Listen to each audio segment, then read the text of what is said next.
Good morning, students. Now we are going to discuss certain topics in theory of machines, gears and gear trains. Okay, this is the fourth unit.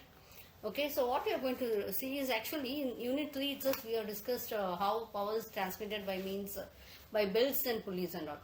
Okay, so what happens is due to slipping, the velocity ratio of the transmission is reduced. To avoid this, we are going for gears. Okay, so this is a positive drive, and the effect of slipping will be reducing the velocity ratio. So in precision machines, we have to define a velocity ratio, which is very important. So the only positive drive normally which we can do easily is gears or tooth wheels. Okay, so see, I'm having like this wheel A B key to this rotating shaft.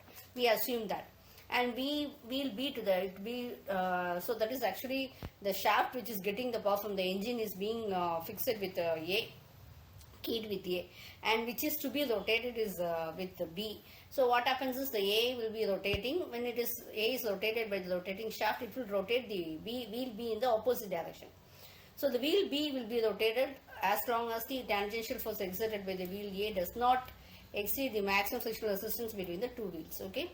When the tangential force P is exceeding the frictional resistance, the slipping will be taking place, and thus we cannot fully say that friction is not a positive drive. Okay, so when we are having two wheels, see actually here, so we cannot always say that the full friction is positive drive. In order to avoid the slipping, so what we are going to do have is we are going to have a number of projections that is called as gears and all. So the gears.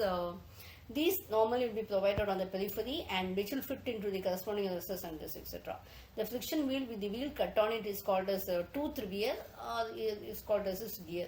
The usual connection is how the tooth wear will be produced by the pitch, small powers, etc. So what we have it as the advantages of gear system is it will be transmitting the exact velocity ratio. The large power can be transmitted. It has high efficiency. It has reliable service. And the layout also is very compact. And what disadvantages is the manufacture of gears would require special tools and equipments, and there may be vibrations and noises during operations when compared with belt, which is noisy. Okay, that we have to see. So we can classify the tooth wheels based on their axis. We can call it as parallel, intersecting and non-intersecting. Okay, the figures when you call it as spur gears and all. So the gears which are parallel, we call it as, in another name, spur gearing is helical gearing. The gear teeth are inclined to the axis. Okay, the single and the double helical gears are connected to the parallel shaft, etc. Okay, so the two non-parallel, all intersecting or coplanar shafts are connected by the gears is being shown in the diagram. So this is model, we call it as a bevel gears. Okay, the two non-parallel or intersecting but coplanar shaft. Okay, so this is, we call it as bevel gears. And either two non-intersecting and non-parallel or non-coplanar shaft is connected by the gears is called as a screw bevel gears or spiral gears, and this arrangements we call it as screw bevel gearing or spiral gearing. Okay.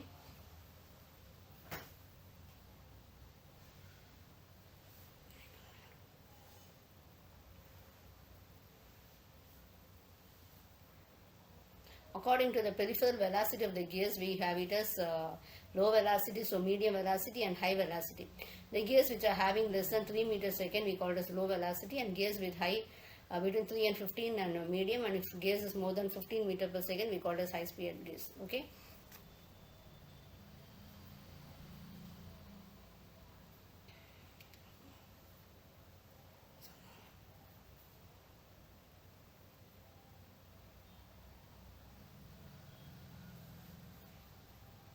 Okay, so these types of gears may be classified external gearing, internal gear, rack and pinion. External gearing, the gears of two shafts will be meshed externally with each other.